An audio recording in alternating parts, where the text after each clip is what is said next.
Deuxième partie de Frontal, votre rendez-vous politique dont le numéro de ce jour est consacré au Togo. Au Togo, par rapport auquel la Cour de justice de la CEDEAO a rendu public un arrêt il y a quelques jours, arrêt qualifiant d'anticonstitutionnel le changement de gouvernement opéré en mars 2024 à la faveur d'une réforme constitutionnelle. Maître Alessi, vous avez dit quelque chose de très intéressant à la fin de la première partie.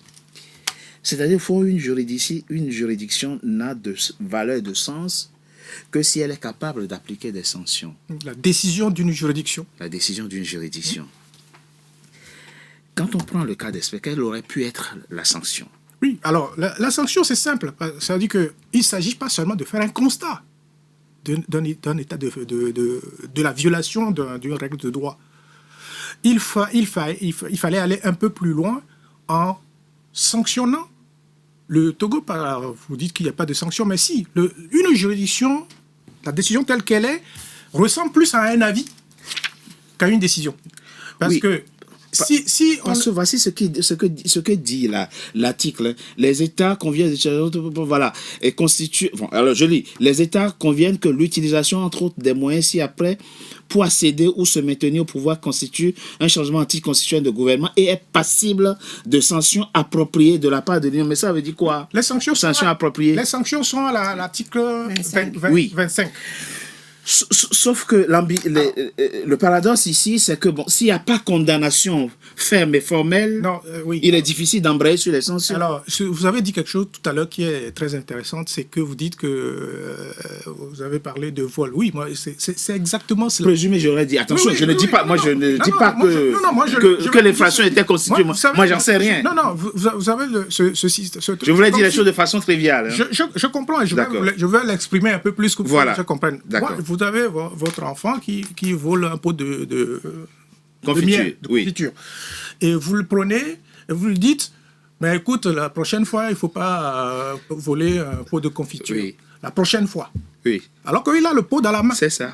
Vous lui prenez, au lieu de lui prendre le pot et de lui dire, ça ne se fait pas. Le vol, ce n'est pas le pot qui est concerné. C'est le vol, l'acte qui est condamnable.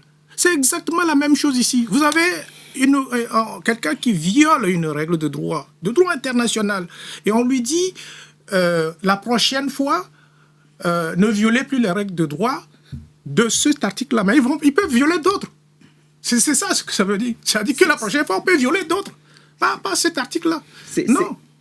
Donc c'est pour ça que je veux dire, si l'arrêt tel qu'il est rendu, s'il y a quelque chose de substantifique qu'il y a encore à prendre, c'est le point 5, le premier point, qui dit qu'il y a une violation et que ce comportement est anticonstitutionnel. Okay. Voilà. Donc à partir de cet instant, on peut considérer qu'effectivement, le fonctionnement actuel des institutions au Togo est totalement illégal. Ça veut dire quoi concrètement? Ça veut dire que depuis 2024, enfin au regard de l'arrêt, depuis 2024, il n'y a pas de gouvernement légal au Togo? Non. C'est un état de fait. Nous, on l'a toujours dit. C'est un état putschiste. Non, mais c'est pas seulement depuis 2024. Non. Oui, non, mais ça s'est amplifié. Non, mais oui, ça s'est amplifié, mais c'est depuis 2005. Oui. C'est depuis que Faure a pris le pouvoir. Il y a des putsch. Voilà, il allait de putsch en putsch. Donc, le renversement constitutionnel, c'est juste une autre goutte qu'il a posée dans un vase trop plein. Voilà. C'est le summum. Là, on est arrivé à la sommité. Et moi, j'ai l'impression que finalement, la Cour de justice de la CEDEAO s'auto-censure. Parce qu'il y a eu également des condamnations où l'État togolais a été condamné à des sanctions pécuniaires aux dépens et n'a pas payé. Donc finalement, les juges se disent, bon, à quoi bon prendre une sanction quand on sait qu'elle ne sera pas exécutée, etc. Donc ne prenons plus de sanctions. C'est de l'autocensure. Mais il y a un contexte aussi, Madame Ahmed. Oui, mais le contexte en question, c'est exactement... Monsieur parlait de viol d'une loi. Moi, je serais encore plus trivial en disant, c'est comme si vous arrêtez un violeur, vous le présentez devant un tribunal, vous constatez qu'il a violé une femme, et vous lui dites, bon, on va vous relâcher, retournez chez vous, Faites l'effort la prochaine fois. Et la prochaine fois, soit vous ne violez plus, ou alors vous vérifiez que votre victime est consentante. C'est exactement. C'est comme ça que vous interprétez ça. Mais c'est comme ça que je l'interprète, moi. Alors moi, je vous parlais de contexte. Le contexte, c'est que personne ne respecte cette charte. Excusez-moi, après le 25 mars 2024, pardon, d'autres pays membres de la CEDEAO ont fait pareil, sans aucune conséquence. Je ne vais pas en citer les noms, mais vous le savez très bien. Cette charte, ça fait des décennies que personne ne la respecte. On n'est même pas sûr que les juges qui ont rendu cette décision, leur pays d'origine respectent même cette charte. D'où la faiblesse de nos institutions que nous avons. Quelles conséquences il faut bien en tirer une conséquence politique. Peut-être c'est là que nous, membres de des sociétés civiles africaines, avons un travail à faire. Parce que tout cela nous interpelle, à commencer par la CEDEAO. Parce que ce que personne n'a dit jusqu'à présent, c'est que la constitution que l'Assemblée nationale togolaise a modifiée, a changé, elle est le résultat d'un processus qui a clos la crise politique que le Togo a traversée en 2017-2018 et où la CEDEAO est intervenue en tant que facilitateur avec obligation faite à l'opposition d'arrêter les manifestations et engagement pris de modifier deux articles de la Constitution, c'est-à-dire l'article sur la limitation du nombre de mandats et l'article sur les élections présidentielles à 2 tours. Et pour cela, la CEDEAO avait commis un expert constitutionnel, Alioune Badara Fall, de son nom, qui avait rédigé les 2 articles en question et à l'article sur la limitation du nombre de mandats présidentiels a été rajoutée la mention suivant laquelle cette disposition ne peut être modifiée que par référendum. Donc, si la CEDEAO, qui a clos cette crise politique en lâchant en faveur de la population togolaise, je ne dis même pas de l'opposition, ce seul article garde le silence sur le fait que, voilà, d'un trait de plume, la même Assemblée nationale que celle qui a modifié la Constitution en mai 2019 barre d'un trait de plume toute cette Constitution et en fait une autre, c'est que la CEDEAO est complice. C'est une escroquerie innommable et il appartient aux sociétés civiles africaines maintenant de se lever et de mener les actions qui doivent être menées contre cette bande de... Alors, le seul problème, c'est qu'au niveau de la CEDEAO, il y a alternance politique. Oui. Monsieur le président Akufo-Addo, qui était l'un des facilitateurs, n'est plus là.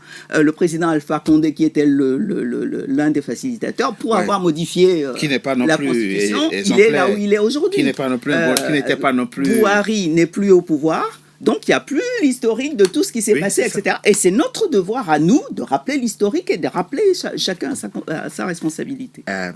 Si on mène une réflexion de fond, si votre préoccupation essentielle ne tient qu'au caractère illégitime, entre guillemets, de l'Assemblée nationale qui a adopté cette réforme constitutionnelle en 2024, on peut très bien envisager que on organisera des législatives, le parti uni va remporter la majorité et ils auraient très bien pu opérer cette réforme constitutionnelle. Au fond, ah bon, qu'est-ce qui l'aurait empêché? L'Assemblée nationale n'a pas le droit de faire un renversement constitutionnel. L'Assemblée nationale, quelle que soit l'Assemblée, même si c'est des partis d'opposition qui gagnent et qui deviennent majoritaires, puisque vous considérez, vous mettez en avant le caractère illégitime de cette Assemblée nationale dont le mandat a expiré. Non. Ce que moi je mets en avant, c'est le renversement. Peu importe la personne qui soit en charge de ce renversement constitutionnel. Peu importe, que ce soit Faure Gnassingbé, que ce soit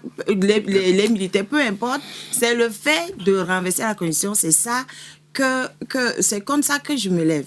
Parce que c'est interdit, ils n'ont pas le droit. Mais ma question reste maintenue, maître. Mais c'est ce que j'ai dit, même si on met une nouvelle Assemblée nationale, cette Assemblée nationale n'a pas le droit. D'accord. Et puis, vous savez, c'est prévu par l'article 148 de la Constitution de 92. C'est prévu.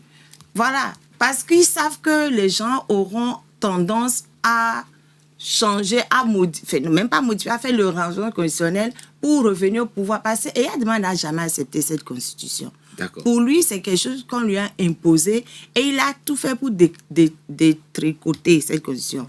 Au fur et à mesure. Au fur et à mesure, il n'a jamais accepté. Et son fils a fini par tout jeter par terre, dire voilà. Maître Songué Baloki, Oui, monsieur. est-ce que vous pensez qu'il aurait été en 2024 impossible d'obtenir ce changement-là par référendum au Togo?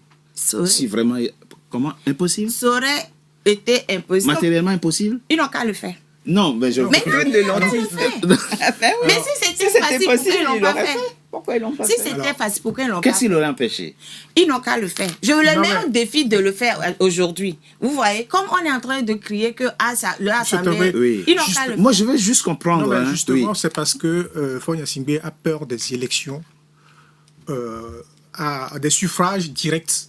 C'est pour cela.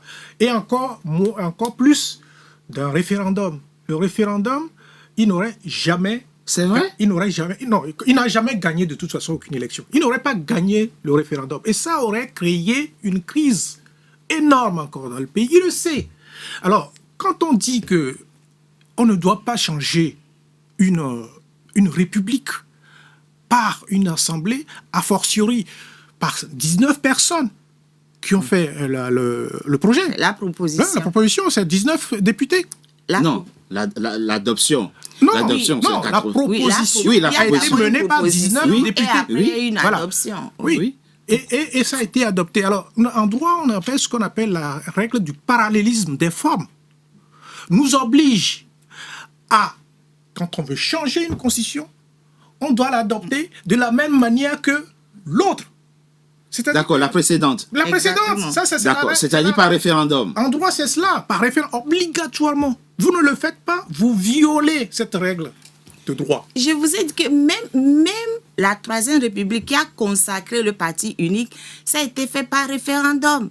Donc pourquoi est-ce qu'on nous fait quelque chose en 2020? Moi, j'aimerais bien que ceux qui ne sont pas togolais comprennent comment ça aurait été impossible pour chaque député. Puisque vous aviez de toute façon boycotté les législatives qui ont produit l'Assemblée nationale que nous avions en 2024, qui ont adopté cette réforme. Ils étaient entre eux, il n'y avait pas d'opposants. Vous ne vouliez pas aller. C'est pas, il ne faut pas dire vous. J'ai dit je suis de la société D'accord, civile. très bien. Alors, et vous trouvez toujours qu'il aurait été impossible pour chaque député d'aller battre campagne dans sa circonscription pour le oui au référendum? Ils n'ont qu'à le faire. C'était Non, ça. mais Mais moi, il j'ai aurait, dit- il aurait d'abord Non, mais fallu ils n'ont rédiger qu'à- non, le texte de la non. Constitution, Actuellement, le c'est fait. soumettre, Non, non, non, ça n'a pas été fait. Non, ça n'a pas été fait. Ce Vous- projet de Constitution, le texte qui a été voté en première lecture, puis revoté en deuxième lecture, etc. Je ne suis pas sûr que les députés l'aient vu. En tout cas, Non, ils l'ont il y a pas. eu à la première S'ils l'ont élection. adopté. Non, mais il y a eu à la première élection un texte qui a fuité. Quand vous comparez ce texte à ce qui figure au journal officiel, d'ailleurs, je vous donne l'information suivant laquelle le journal officiel daté du 6 mai existe sous 3 versions différentes. Je les ai, les 3 versions. Oui, ils ont fait des modifications. Et ils ont fait des modifications Après l'adoption? sans arrêt. Ben, Oui, bien sûr. Oui.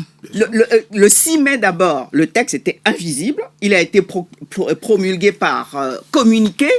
Et c'est à partir du 19 mai qu'on a commencé à voir différentes versions d'un journal officiel daté du 6 mai. Il y a 3 versions différentes de journal officiel du 6 mai qui existent.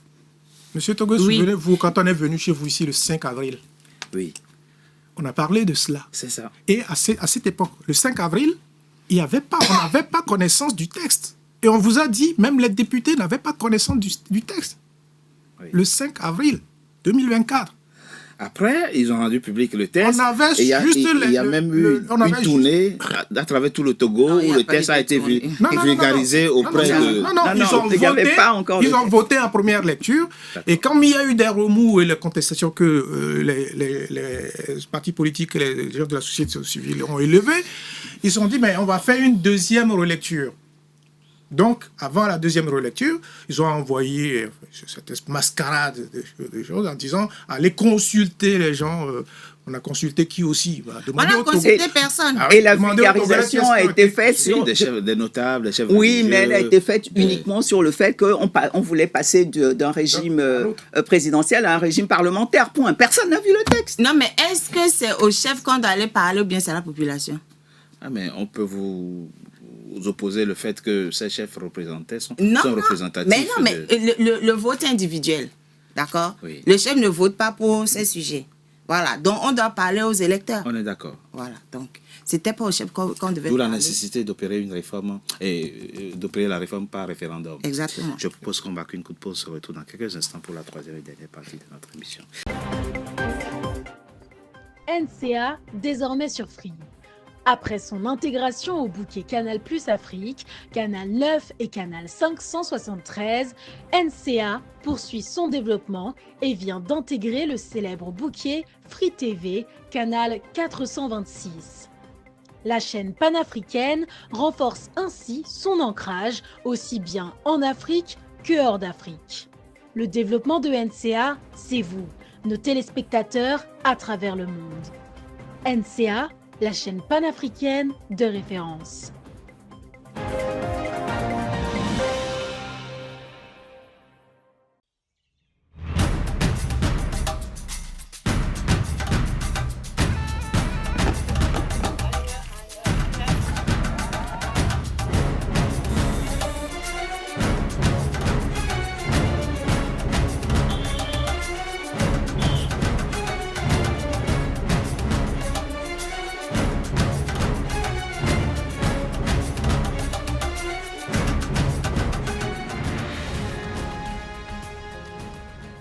NCA, la nouvelle chaîne africaine.